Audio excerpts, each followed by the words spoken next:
Bonjour à tous et bienvenue dans la vie chrétienne. Aujourd'hui nous lisons dans le livre de Lévitique 18 du verset 1 à 6 et Lévitique 19 verset 24. L'Éternel parla à Moïse, et dit : Parle aux enfants d'Israël, et tu leur diras, Je suis l'Éternel, votre Dieu.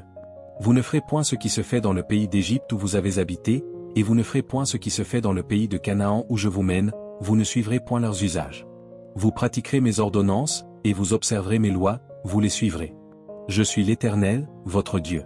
Vous observerez mes lois et mes ordonnances, l'homme qui les mettra en pratique vivra par elles.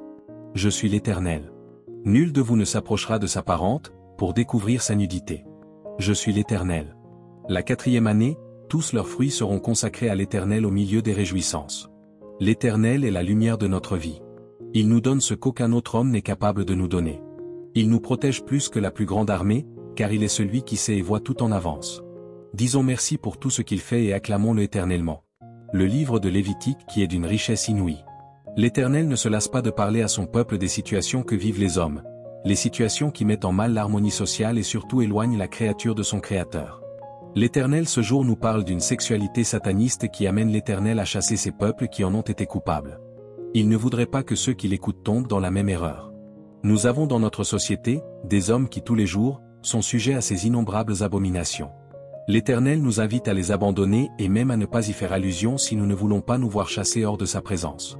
Mon frère, ma sœur, tu as certainement côtoyé ces hommes qui couchaient avec la femme de leur prochain.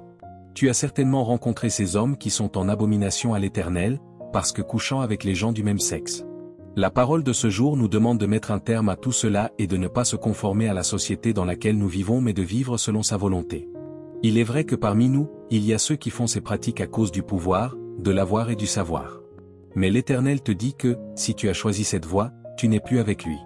Je me demande comment est-ce qu'un être humain peut-il ressentir du plaisir en couchant avec une bête ou même avec une créature du même sexe. L'Éternel traite cela d'abomination et de confusion.